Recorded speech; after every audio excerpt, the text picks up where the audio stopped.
Olá, boa tarde. Meu nome é Gabriel e hoje nós vamos falar a respeito da necessidade da vida intelectual e, e o que eu estabeleci como três princípios essenciais para ela, certo? E de início, eu gostaria de levantar essa questão, né? O que é essa dita vida intelectual? Porque de muitos nós escutamos, né? Muitos de nós escutamos ao longo da bolha internet, né, da bolha católica, a respeito dessa vida intelectual. Muitos falam, muitos comentam, mas poucos realmente, né, de fato dizem: "Olha, é isso", né. Temos uma série de exemplos, mas de outra forma nós podemos enxergar também que não só Tesla, eh, Edison, Aristóteles, Santo Tomás de Aquino, né, Kant, todos eles tiveram vidas intelectuais, mas São José Maria Escrivá também teve, né. Uma série de outros padres também tiveram, artistas também tiveram, Renoir, por exemplo, né.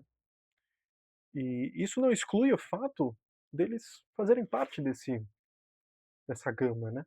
Desse fato de vida intelectual, deles participarem disso.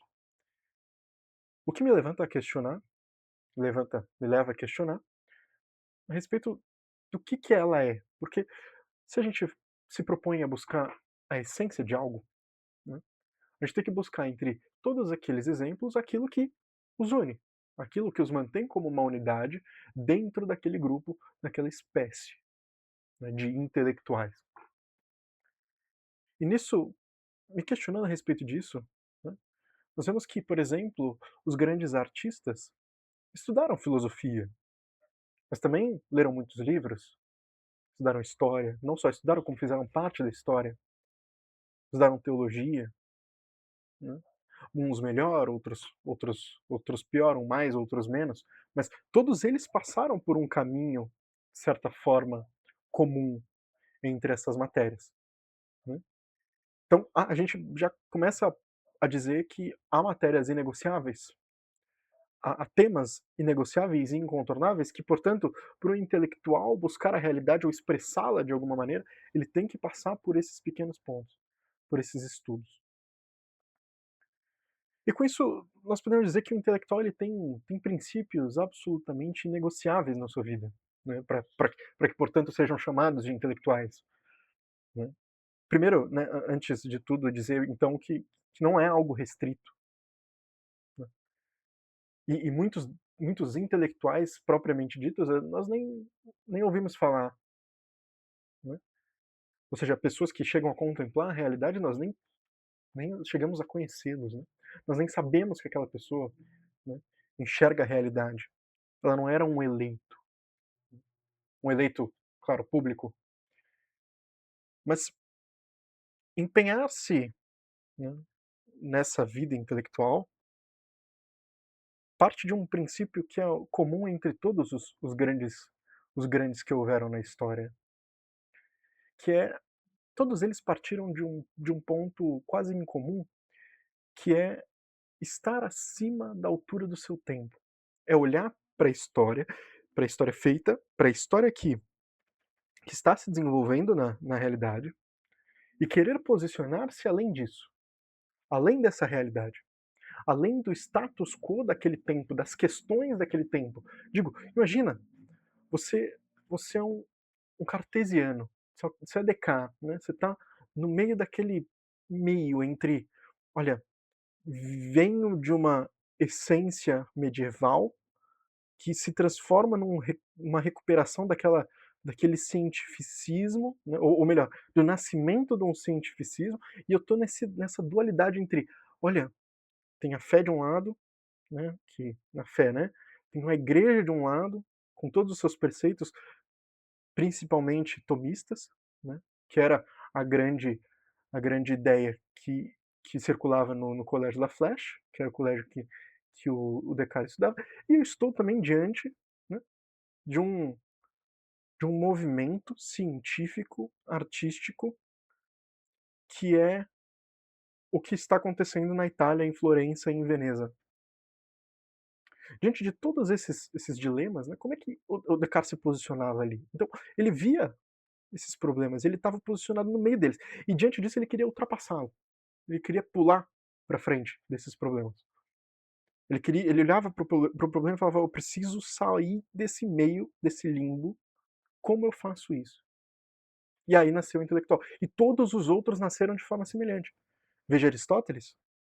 Aristóteles pega a escola platônica e depois ele pensa: estou pós-platônico, tive uma série de intrigas, meu antigo mestre morreu, é, Atenas caiu, os pitagóricos estão mais fortes do que nunca, e agora? O que, que eu faço diante de todos esses problemas? Surgiu então o intelectual. Né? Podemos citar uma série de outros exemplos, como o próprio Russell, que ele escreve justamente um livro que o posiciona no seu tempo e que demonstra para ele, demonstra o princípio dele, o qual, né, ele colocou-se à frente, que é o Crise das Ciências na Modernidade. Então, posicionar-se ou tentar empenhar-se para ser um intelectual é empenhar-se em ultrapassar as questões do seu tempo. E essas questões elas se repetem. Então, você encarará diversas vezes, né? Na medida em que as ciências vão se desenvolvendo, que o pensamento vai se desenvolvendo, que o seu pensamento vai se desenvolvendo, esses problemas vão mudando e você vai tendo que ultrapassá-los cada vez mais. E há princípios inegociáveis nisso tudo. Porque por mais que os instrumentos e os meios históricos mudem em diversas épocas, entre diversas personalidades, há princípios inegociáveis que, portanto, colocam as variações no mesmo escopo, né, de intelectualidade. Né? Esses princípios, quem nos diz é o Sertilanges. Né? E são quatro os princípios que ele nos cita no Vida Intelectual. Né? Que é a penetração, a continuidade, o método e o objetivo. Primeiro que é de suma importância, se você deseja ser um intelectual, se deseja viver essa vida, que você tenha um objetivo.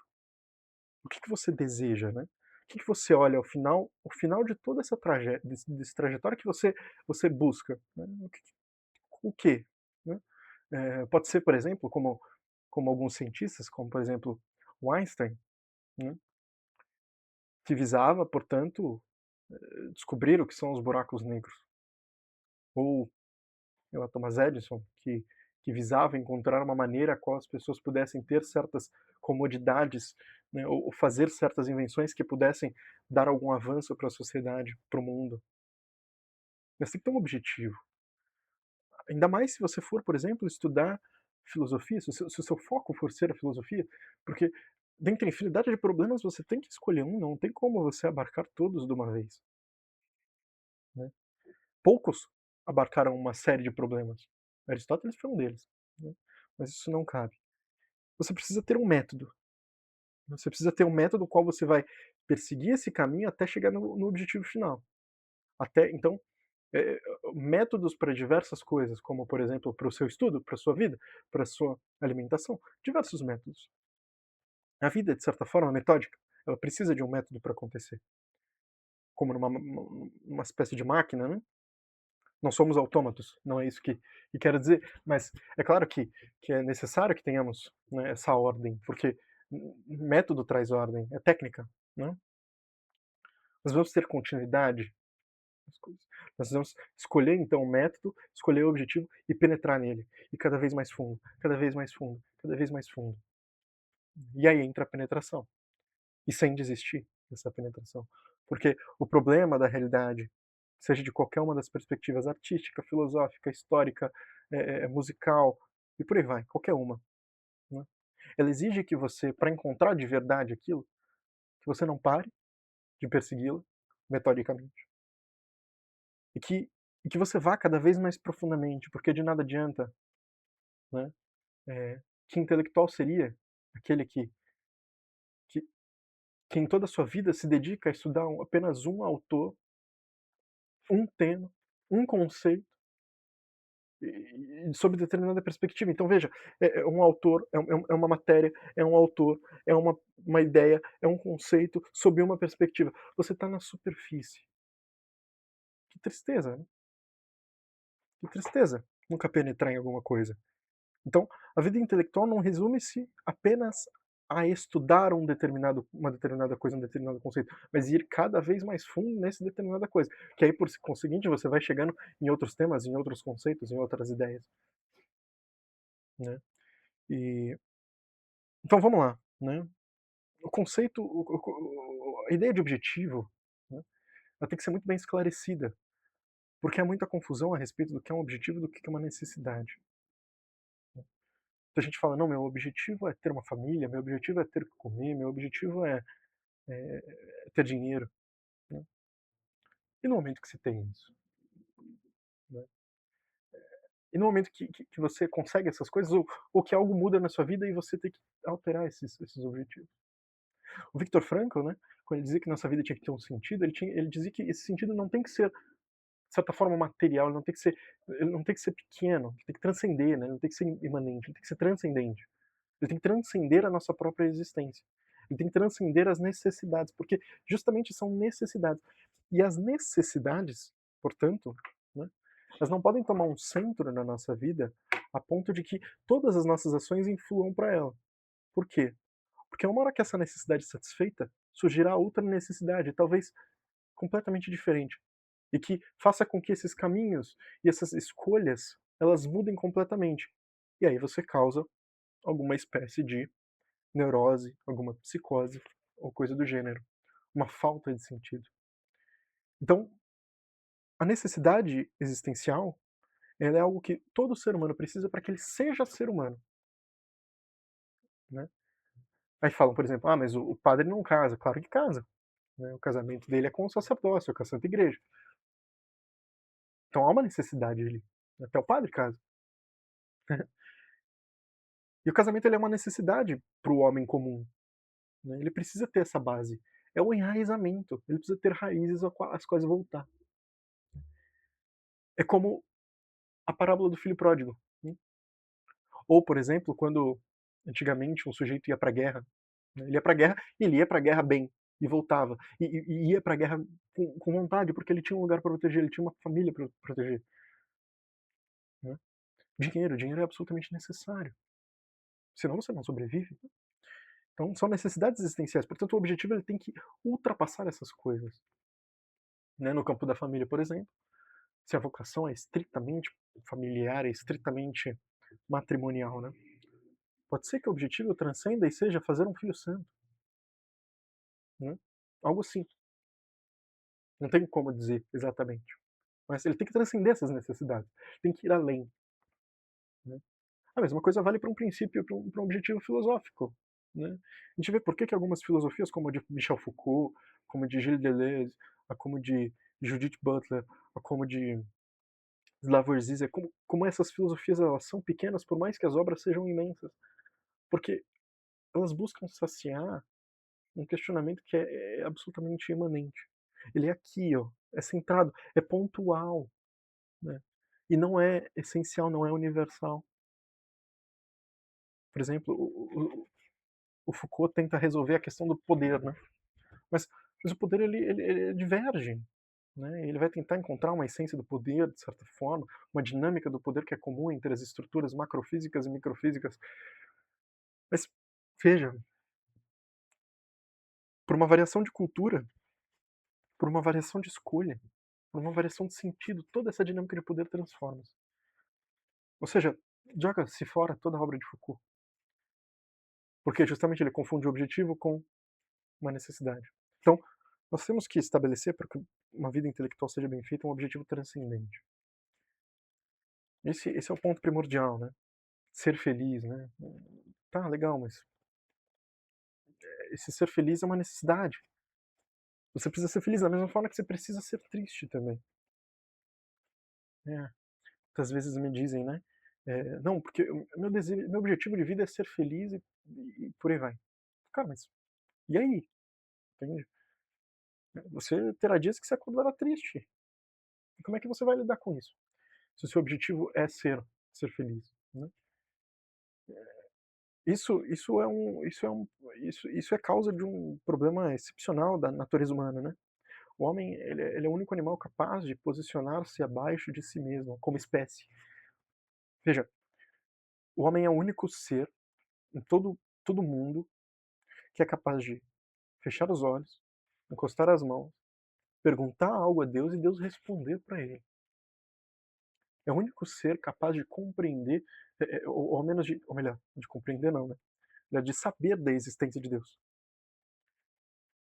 Mas, da mesma forma que nós temos essa coisa brilhante em nós também podemos tomar escolhas animalescas, né? Como, por exemplo, a gula, né? São os pecados capitais, né? A gula é agir como um animal diante dos instintos de fome, de satisfação.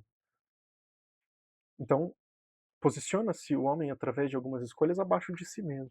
O homem tem essa capacidade. Da mesma forma que ele tem a capacidade, então, de perguntar a Deus: ó oh, Deus, por quê? Né, e obter uma resposta. Só que o cão, por exemplo, o cão não pode fazer essa pergunta para Deus, ele não consegue, ele não tem capacidade natural para isso. E ele vai sempre agir de forma animal. Ou seja, você pode amar o seu cãozinho e falar: nossa, ele é meu filho. Né? Você pode falar isso, não é verdade, mas você pode falar isso. Ele age como se fosse meu filho. Deixa ele 5 dias sem comer pra você ver se ele não vai arrancar um dedo seu. Né? Funciona mais ou menos assim, essa dinâmica. E, e, e por isso o homem tem que posicionar o objetivo além de si mesmo. Né? Se ele posiciona o objetivo apenas em não preciso satisfazer todas as minhas necessidades, ele está pondo um objetivo animalesco, um objetivo canino. Né? E nós precisamos, aí indo em sequência, precisamos dessa penetração e dessa continuidade. Precisamos focar naquilo e, de certa forma, cada vez mais ir profundamente nessa questão, nesse objetivo. Que são, portanto, ligados à vontade. Né? No momento em que nós estabelecemos um objetivo, né, a nossa vontade ela é moldada e direcionada. É como se fosse uma flecha. Né? Você tem lá um tronco de madeira e tal, é lá um treco gigantesco, tal, desordenado, cheio de folhas, cheio de, de, de, de extremidades côncavas, extremidades mal formadas, mal desenhadas, toda a lateral. Se você jogar aquele tronco, você não vai conseguir mirar corretamente no objetivo. Você, não só aquele tronco cairá antes, mas aquele tronco não atingirá exatamente o alvo. Atingirá muito mais coisa e coisa sem objetivo, né? Sem causar o dano que você deseja. Agora, se você trabalha aquele tronco de modo a formar uma flecha e você atira essa flecha com precisão, né, você moldou toda aquela vontade em algo objetivo. Você, você domou aquela vontade, posicionou-a de maneira ordenada, de maneira concreta, de maneira formal e penetrou ela. Você jogou ela e fez com que ela fosse com a máxima força naquele objetivo. Essa é a penetração e a continuidade. Esse princípio que os Sertilanes falam pra gente. Né? Tá, mas nem todos conseguem atirar a flecha com a mesma força. Exato. Isso é fato. Há diversas circunstâncias, ou melhor, há diversos arcos aos quais aquela flecha pode ser atirada. E cada arco, então, demandará adaptações, variações. Né? Como, por exemplo, aquele sujeito que consegue estudar 4, 5 horas por dia, mas também há aquele sujeito que só consegue 1 hora por dia, que é no horário de almoço. Que seja 1 hora, então, mas um sujeito ele só consegue estudar 30 minutos. 30 minutos, então, que seja. Mas fixe bem a vontade. Né? Continue 30 minutos por dia, né? 30 minutos por dia, 7 dias por semana. Certo? Então, a penetração e a continuidade nada mais é uma questão da vontade. Quanto mais fraco o seu objetivo, menor a sua vontade. Quanto mais fraco o objetivo, quanto mais fraca a vontade, menos profundamente você chegará naquela questão. E menos tempo, portanto, você continuará naquele empenho. Né? Dando sequência, nós temos o método. Né?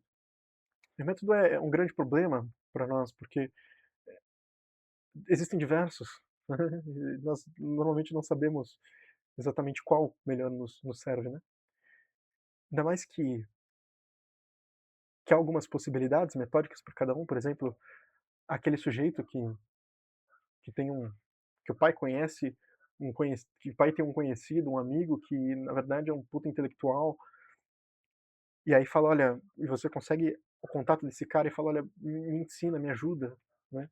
E aí você tem o método por aluno e professor, né, você tem um mestre, mas há também aqueles que não conseguem, que portanto tem que seguir uma linha mais histórica, ou seja, ele pega um problema: "Olha, eu tenho um problema do ser", e eu vou estudando o problema do ser de Parmênides, Heráclito, Platão, Aristóteles, Santo Agostinho, por aí vai, Boécio, Santo Tomás, né, que aí é um método histórico, crítico também, né, histórico crítico, pode ser. Você vai comparando as teses dialeticamente. Funciona. Você tem aqueles que também conseguem, por um afã de curiosidade, por uma vontade tremenda, e de forma autônoma, né, e pulando de assunto em assunto e profundamente naquelas coisas. Você tem sujeitos que precisam começar historicamente e disso partir para um método mais autônomo. Tem sujeitos que precisam de um mestre e depois esse mestre aplica um método histórico e por aí vai, né. Você tem uma série de possibilidades. E você também tem métodos de estudo, você também tem métodos para fazer qualquer coisa, né. Mas foquemos na questão intelectual, né. Você tem os métodos para o estudo, como por exemplo o Zettelkasten, que é um método, né, brilhante, criado pelo sociólogo alemão Niklas Luhmann, né. Ele o método dele é genial, né, é para um sistema de fichas e catalogação. É um pouco complexo, mas quando você pega o jeito ele fica positivo. Você tem uma série de outros métodos, como por exemplo aqueles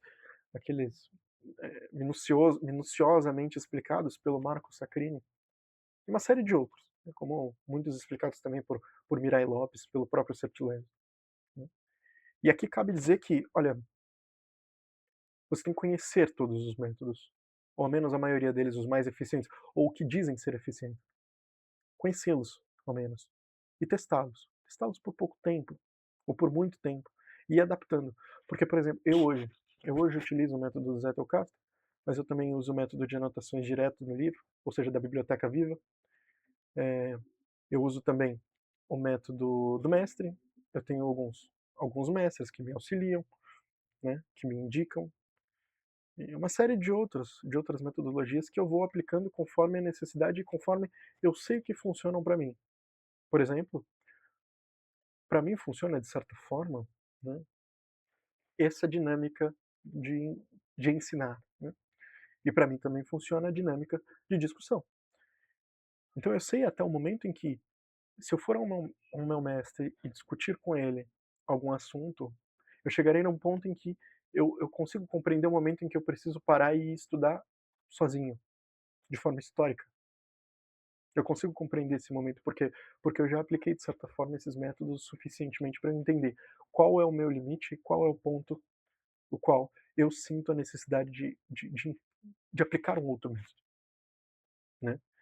Então, é de certa forma, né, um mar de fios soltos, né, todos os conhecimentos.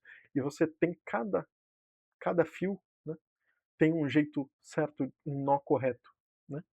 E na hora de montar esse grande tecido que é a nossa mente, o nosso conhecimento, a nossa vida, nós temos que ir dando diferentes nós, porque muitos deles não podem soltar, mas outros são bons que se soltem em determinado momento da nossa vida. E por consequência disso, né, nós temos que ter diversos métodos, nós temos que atar diversos nós, né.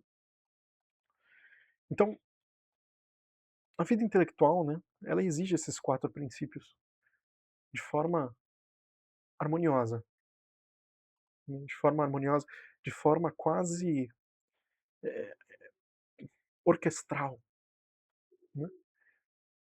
Mas todas elas passam por essas matérias básicas, como a filosofia, literatura, artes, história, teologia. São temas os quais seria um desperdício da vida do homem ele não saber ao menos um pouco, né. Que vida pequena seria se nenhuma vez o homem se questionasse a respeito da existência de Deus. Que vida pequena seria do homem que não não se questionasse a respeito de algo, a respeito da obra de Machado de Assis, que vida pequena seria do homem ao olhar a magnitude de uma Divina Comédia e não se questionar: olha, como é que Dante, na sua genialidade, conseguiu escrever aquilo? Que vida pequena seria. Mas são vidas que existem. E o objetivo, então, disso aqui disso tudo, né, de todo esse meu trabalho, de todo o trabalho desses meus colegas, é dizer: olha, se questione sobre isso. Né? E o objetivo, portanto, meu com isso é exatamente essa questão: provocar esse pensamento, instigá-lo, né, ao máximo possível. Então, é necessário um objetivo, porque o objetivo determina o método. Né? É necessário um método, porque senão você não sabe o caminho qual você chegar. Né? É necessária a continuidade e a penetração, porque senão você nunca chegará à verdade. Então, cada matéria dessa, filosofia, história, artes, né, sociologia, política, cada uma delas oferece um certo aspecto da realidade, o qual, tecidas juntas, né, formam algo forte, um conhecimento sincero a respeito da realidade, né, se bem estudadas, se bem coordenadas. Essa tapeçaria, qual eu disse, esse tecido que nós vamos fazendo os seus diversos nós, se torna um tecido cada vez mais bonito conforme a altura e a qualidade dos seus estudos. Né?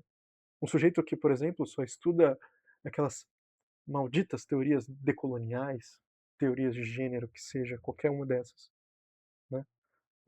Michel Foucault, Nietzsche e tal, você está construindo tecidos, mas qual a imagem final daquela tapeçaria? Qual o detalhamento daquela tapeçaria ficará ao final? Porque de nada adianta somente estudar, somente viver uma vida intelectual, se tudo que você estuda e enche de conteúdo dessa sua vida, né, é baixo. Veja, tem que ser alto. Né? Olha, Santo Tomás de Aquino. Santo Tomás de Aquino escreveu a sua Suma Teológica e teve uma visão. Lá para 5.000 páginas, ele estava rezando de frente à cruz, aos pés da cruz. Cristo se desprende da cruz, bota a mão em seu ombro e pergunta: meu filho, né, trabalhaste muito bem em meu nome, o que queres? O que queres em troca? E Santo Tomás, na humildade de um verdadeiro intelectual, diz: nada. Né? Nada que eu escreverei, nada que eu farei será à altura da vossa glória. Né? Ele joga fora. Joga fora grande parte das suas obras. O que sobrou foi porque alguns de seus escribas, né, impediram de queimar. Mas o que eu quero dizer com isso? Né? Eu quero dizer que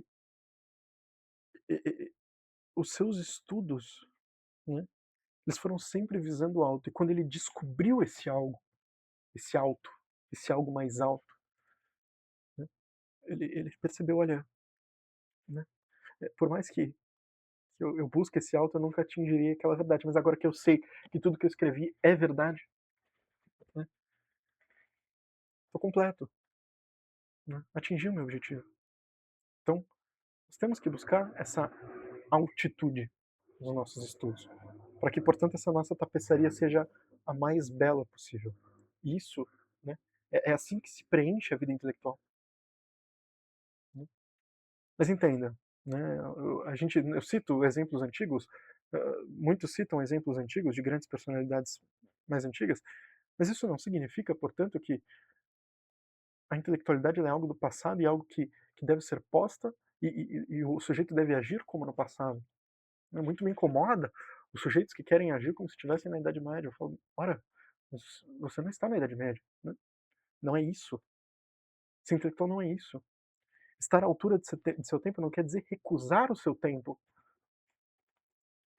Né? Ser antimoderno é estritamente ser moderno.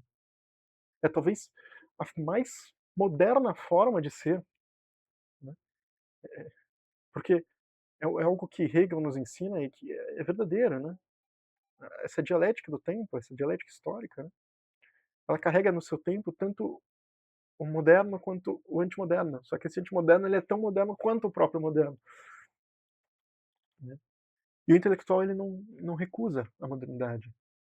É o que o Ortega y Gasset vai nos dizer, que o destino concreto do homem é a reabsorção das suas circunstâncias, né. E essa reabsorção significa o quê? Você olhar toda essa modernidade, absorvê-la e transformá-la de forma melhor, posicionar-se acima dela, diante de tudo isso que você tem. Então, por exemplo, não é recusar a inteligência artificial, por exemplo, mas fazê-la trabalhar para você, adaptá-la para si, né, de modo, claro, a não tornar a inteligência artificial uma muleta, né, mas mas é isso que significa, né, o ser intelectual diante do tempo, né.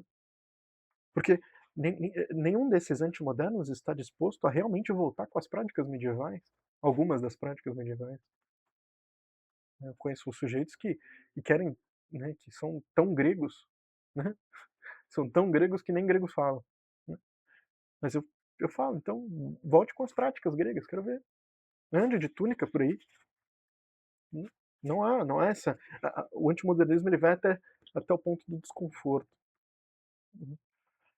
E, então assim, essa relação que nós temos com a nossa época, né, é extrema, é extremamente importante para nós nos situarmos diante dela.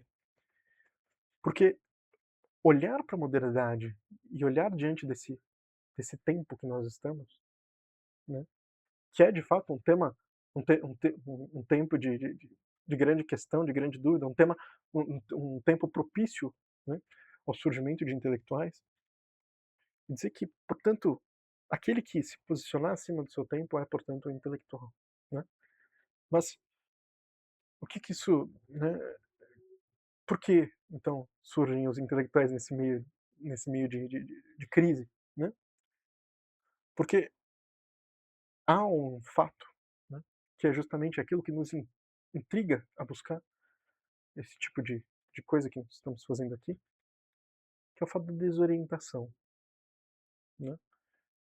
Toda boa ideia surge de uma desorientação, ou seja, ela busca orientar-se para algo, né.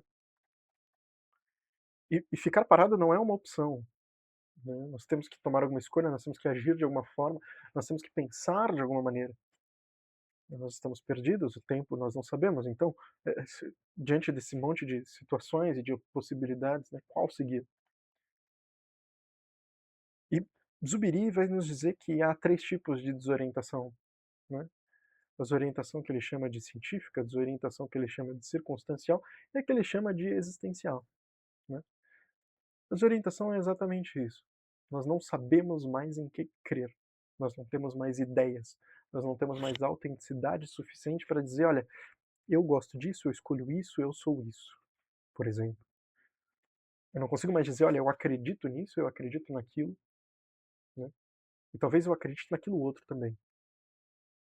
Ou, né, eu tenho, nossa, uma série de coisas para fazer, eu não sei por qual começar.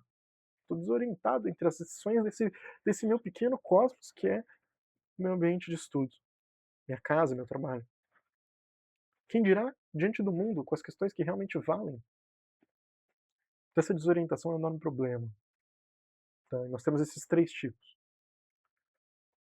tá. E na história, né, diante dessa desorientação científica, né, nós temos 2 grandes pontos, né, que que nos levam, portanto, a essa desorientação, a esse tipo de desorientação. Que o que hoje nós entendemos como ciência é completamente oposto do que se entendia como ciência há 50, 60, 70 anos atrás. E a ciência hoje ela está absolutamente deslocada da realidade. Por exemplo, se pegarmos, né, vamos extrapolar um pouco mais, né, o que Newton entendia por ciência é um estudo natural. E o que hoje nós entendemos como ciência não é um estudo da natureza, mas é uma busca pela manipulação dela. Veja que aí são coisas absolutamente diferentes, mas são conceitos que foram se transformando, né. Partiu de Newton e foi se transformando nisso que a gente tem hoje. Só que algumas questões de Newton ainda são válidas hoje, algumas realidades, como por exemplo a gravidade. Mas hoje começaram a encarar a gravidade como uma tentativa de controlá-la, né. E mesmo vale para diversos outros esquemas, né, que nos posicionam diante desse conhecimento científico de maneira complexa, de maneira desorientada mesmo. Porque não sabemos exatamente em que acreditar cientificamente, porque a ciência nos posiciona diante do mundo de algumas certezas, algumas seguranças as quais tomar. Por exemplo, e aí um exemplo banal, né? Pode ou não pode comer ovo? Pode ou não pode tomar leite? Carne vermelha é bom, carne vermelha é mal, né? São exemplos banais, mas são exemplos que, né, a ciência determina. Então, não sabemos mais se comer ovo é bom, se comer ovo é ruim, né? Claro, hoje há muita questão dos financiamentos dos grandes laboratórios, das grandes empresas alimentícias, né? Mas não desconsideremos tudo isso, tá? De forma imaginária. Consideremos que são realmente progressões da ciência, são descobertas científicas. Não sabemos mais se pode então comer ovo ou não pode comer ovo. Né? Isso causa um certo desorientação que, se a gente for então levar escalando isso para níveis cada vez mais macro, né? Não sabemos exatamente se atrás daquela porta, se atrás de mim realmente há um mundo, né? Se para trás da minha janela, se à frente da minha, ao horizonte há um mundo, né? Todo esse dilema a respeito da Terra plana, né? É exatamente isso. São sujeitos que não sabem exatamente se eles não conseguem mais confiar na ciência a ponto de, de se questionarem se há uma Terra redonda. Né? Porque talvez tenham surgido algumas pistas científicas, não sei, não fui atrás disso para saber a respeito desse grande problema da Terra plana, mas é uma constatação, né? Esses sujeitos estão desorientados, porque a ciência diz A e depois diz menos A. Né? E com isso está descolada da realidade. Está descolada da subjetividade. Veja, por que importa saber o que há dentro de um buraco negro? Está descolada da realidade porque não há. Voltando, né? É, não sei exatamente em que parte parou, mas eu estava comentando a respeito da desorientação circunstancial, né? E é que mais me fascina. Porque, porque remonta àquela famosa ideia do náufrago orteguiano, né? E que ele nos diz, olha, o sujeito está naufragado. E ele não sabe qual caminho tomar. Ele está naufragado. Ele está numa ilha sozinho com uma imensidade de possibilidades, né? Então, o sujeito está ouvindo, está numa imensidade de possibilidades numa ilha e ele não sabe exatamente qual delas seguir, qual caminho seguir, que ação tomar, né? Ou seja, né, é uma série de posicionamentos os quais ele pode tomar e ele não sabe para qual ir, né? Essa desorientação, essa ideia do náufrago, né? Ele não tem mais essa ideia, ele também não tem mais essa ideia, né, a qual se segurar, né? Com essa ideia que resta, né, ao sujeito naufragado. Essa é outra, outra determinação, né? Outra explicação para essa ideia do náufrago, né? Do naufrágio orteguiano. Mas quanto a essa a desorientação circunstancial, é bárbara, né? Ortega nos diz que eu sou eu e minha circunstância, né? E que se não salvo ela, não me salvo eu, de forma que se eu não tomo uma decisão, se eu não faço algo nessa circunstância, nada sou, né? Não posso sair da minha posição se eu ficar, né, num estado de inércia. E com isso surgem, então, algumas possibilidades das quais nós podemos tomar alguns caminhos, né? São infinitos.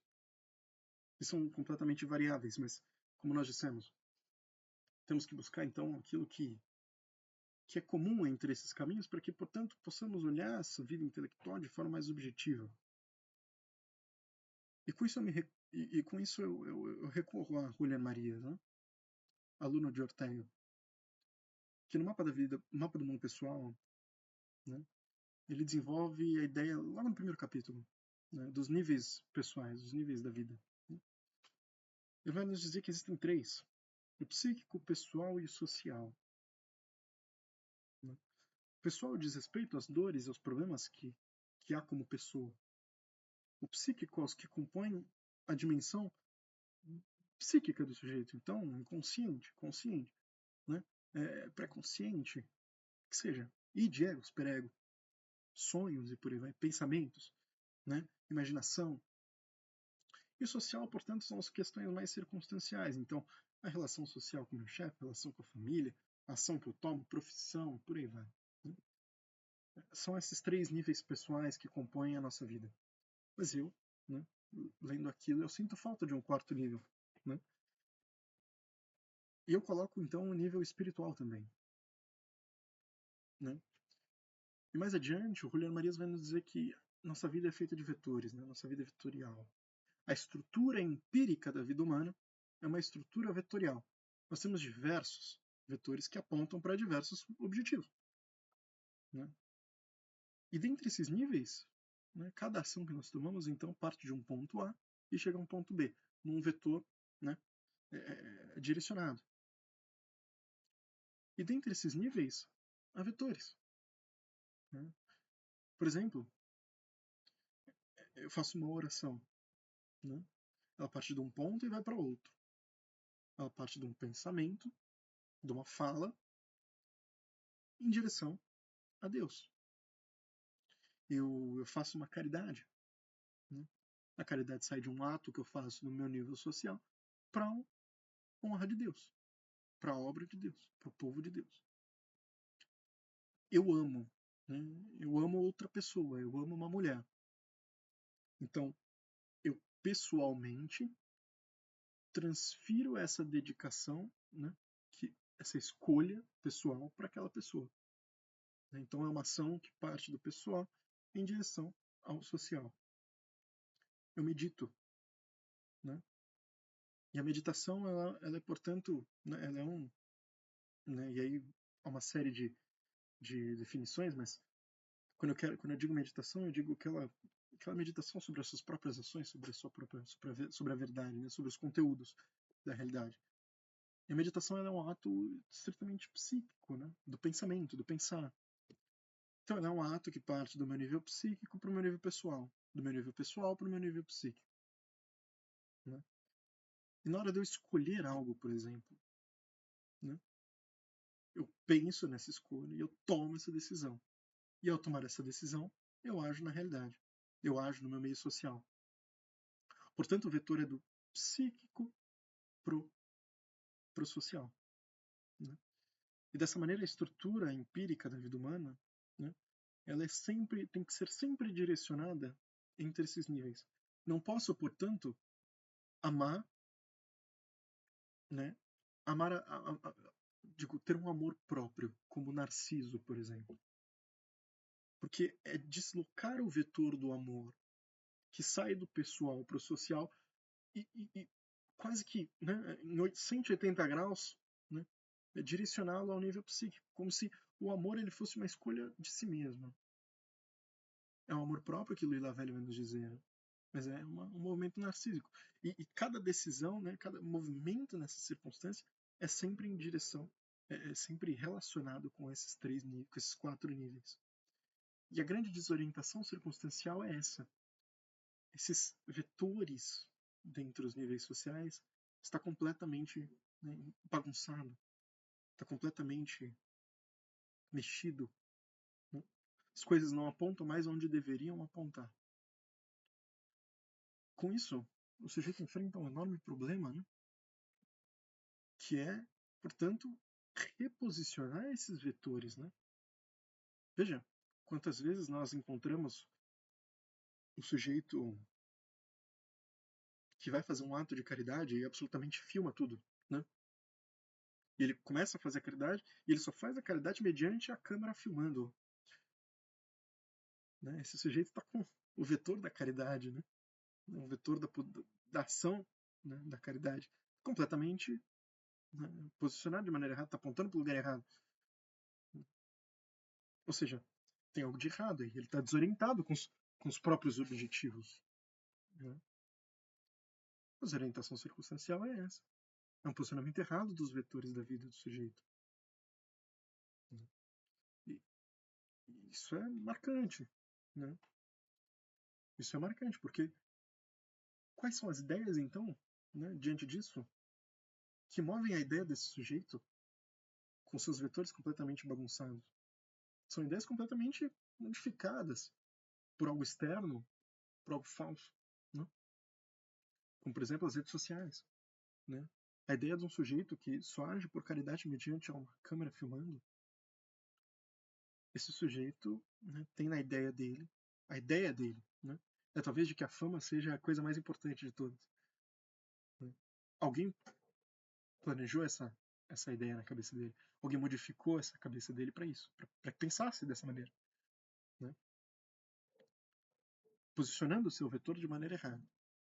E quais ideias, então, diante disso tudo, né, que restam ali, que tem ali, né, que aquele sujeito tem? Quais ideias, então, que orientam o sujeito nas circunstâncias? Esse é o segunda espécie dentro, esse é o segundo gênero dentro dessa segunda espécie dentro desse gênero de desorientação, né? Então, a desorientação das ideias, com as ideias que nos movem. E, e de fato, né, o segundo, primeiro, são as duas acepções do termo do náufrago orteguiano, né? O náufrago entre as escolhas e o náufrago das ideias que sobram, com as ideias que sobram para o sujeito, né? Com as ideias que movem ele na circunstância. Isso é marcante, né? Isso é marcante. E quais ideias que o sujeito consegue, portanto, dizer, né? Declarar a ideia? Porque ele precisa declarar a ideia dele. Se ele não consegue declarar, ele não sabe que a tem.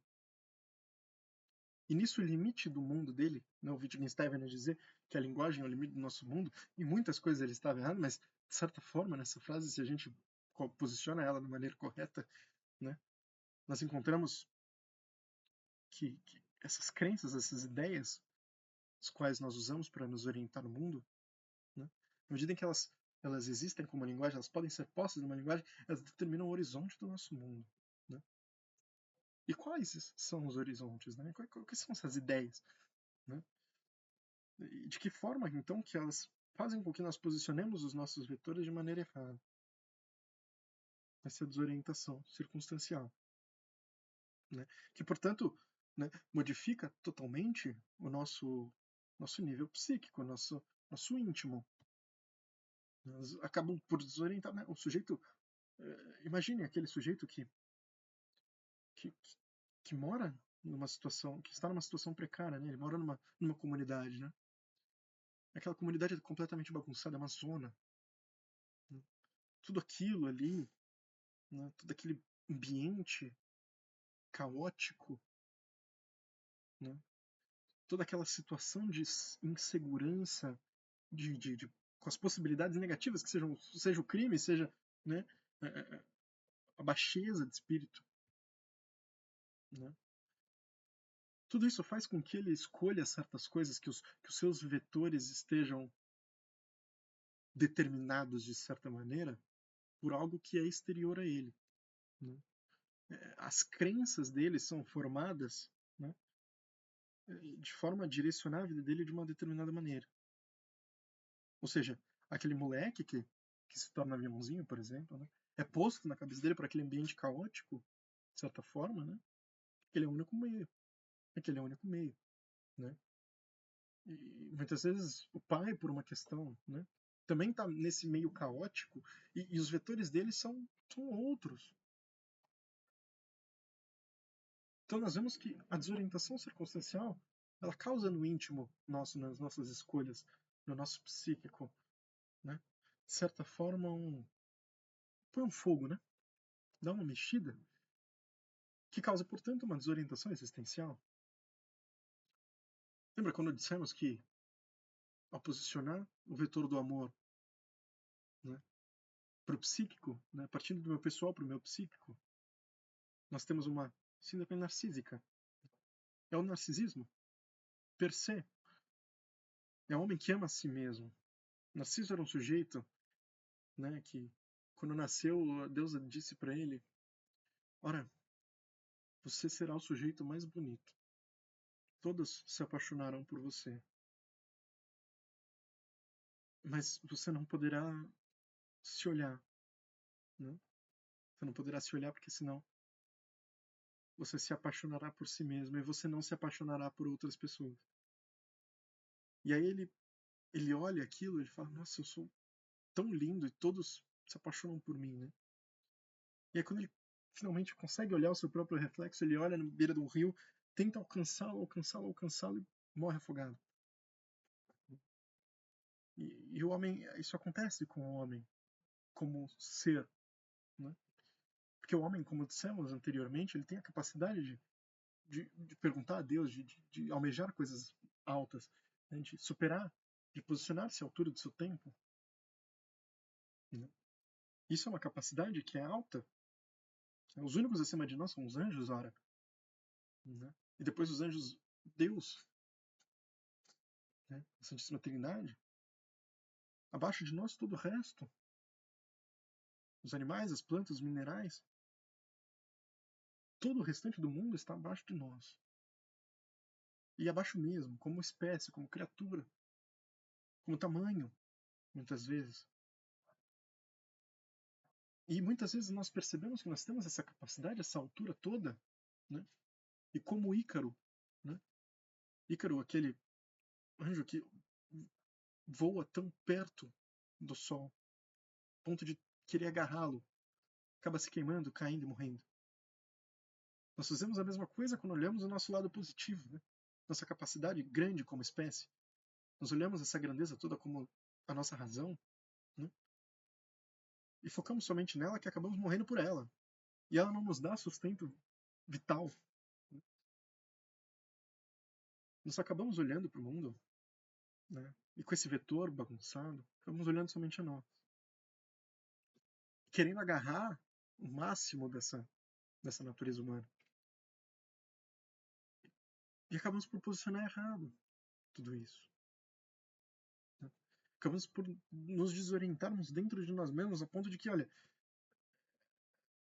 para formar o nosso íntimo, né, nós precisamos do externo, porque o externo nos dá conteúdo, né? Ou nos dá aquilo ao qual o nosso íntimo reagirá, né? Mas na medida em que nós fechamos essa entrada desses estímulos e que o nosso íntimo reage com ele mesmo, né, de forma que os conteúdos psíquicos, né, nós enviamos o físico, o psíquico para o físico bate e retoma, né? Fica mais ou menos nessa dinâmica. Mas se eu bloqueio isso e eu só tenho o físico com ele mesmo, né? A ação e reação, a construção dessa personalidade, a construção desse mundo íntimo, desse mundo psíquico, se torna apenas baseada nele mesmo, né? Ele se torna circular. E essa circularidade desorienta o sujeito, porque ele não vai saber mais o que sentir de verdade, né? Ele não sabe o que de fato ele é, porque ele não consegue perceber essas ações no mundo dele, né? As ações que ele toma no mundo, que são marcantes para a formação da nossa personalidade, que são marcantes para a constituição do nosso íntimo. E aí ele está desorientado, ele não sabe, né? E aí no momento em que ele tem o despertar, né, que ele sai que ele sai de si mesmo, né? E que ele toma uma trombada, né? E ele vai saber, olha, ao mundo externo, né, vem aquela grande pergunta, o que eu sou, né? Digo, imagine se você está andando num campo, né, num pasto, e você fecha os olhos e fica naquela situação, você consigo mesmo, né? E você fica lá, imaginando que você está num mundo mágico. No momento em que a vaca, que o cavalo te dá um coice, né, você vai perceber que você não está nesse mundo mágico, né? Que não há só você no mundo. E aí, nesse momento, você não vai saber o que pensar. Porque você vai, meu, dar de cara com aquela imensidão. E você não vai saber exatamente o que você é para se posicionar nesse meio. Ou seja, você vai ter a sua presença, porque você vai ter ciência da sua presença, porque você vai ter tomado a porcaria do coice. Mas você vai saber que você está ali. Que esse mundo é real. que existe o outro, que existe o cavalo, que existe o mundo. Mas você vai olhar e você não vai saber como reagir àquilo. Percebe? Isso é apegar-se demais a si mesmo. Né? E aí, na hora que você recebe esses conteúdos, né? Na hora que essa barreira entre o psíquico e o físico ela é quebrada, né? O físico, né? As nossas reações entram como um tsunami e desorientam o interior. E diante de todo o desenvolvimento científico, né? Que põe a racionalidade, a possibilidade de controlar certos pontos da natureza num ápice, né? Que é o que a gente chama de cientificismo, né? E toda essa desorientação circunstancial, na medida que a gente posiciona tudo isso no nosso nível pessoal, no nosso nível íntimo, né, o sujeito prende-se em si mesmo. E quando ele dá-se conta do restante do mundo, né, há essa grande desorientação. Né? E nisso, né, surge, portanto, ora, estamos desorientados circunstancial, existencial e cientificamente. Né? Com isso, precisamos da vida intelectual. Né? É por ela, é por isso, para justamente nos orientarmos diante dessa quantidade de problemas, né? Dessa quantidade de matérias, de possibilidades exteriores, as quais nós não conseguimos lidar corretamente. Né? Nós precisamos dela, da vida intelectual, justamente porque ela nos ajudará a pegar toda essa desorientação que é marcada do nosso tempo. Todas as desorientações, elas surgem por conta, né, dessa crise na história, no nosso período. Né? Entendê-la, né, é instigar, portanto, essa vida intelectual e reabsorver toda essa desorientação na medida que, olha, toda essa desorientação é parte do nosso tempo. E na medida que nós reabsorvemos ela e reabsorvemos essas circunstâncias, nós podemos transformar para que, né, nos posicionemos acima do nosso tempo. Né? Então, essa é a vida intelectual. Né? Por isso. É por esse objetivo. É com essa missão. É com esse objetivo. Né? Não há nada de exclusivo a um sujeito que vai passar a vida como um eremita, estudando filosofia a vida inteira. Muito pelo contrário. Né? É mais para aquele sujeito que vai lá fora e, né, como vai lá, trabalha, sei lá, 6 por 1, né, e tá lá cheio de colegas, né, que apresentam para ele uma série de problemas, uma série de questões. Né, para o sujeito que trabalha na lavoura ali, que está o dia inteiro se dando, né, de cara com o terrível que é a natureza, com animais mortos e por aí vai. Né. É para esse sujeito também. Né, e também é para o sujeito que se propõe a estudar esse monte de coisa.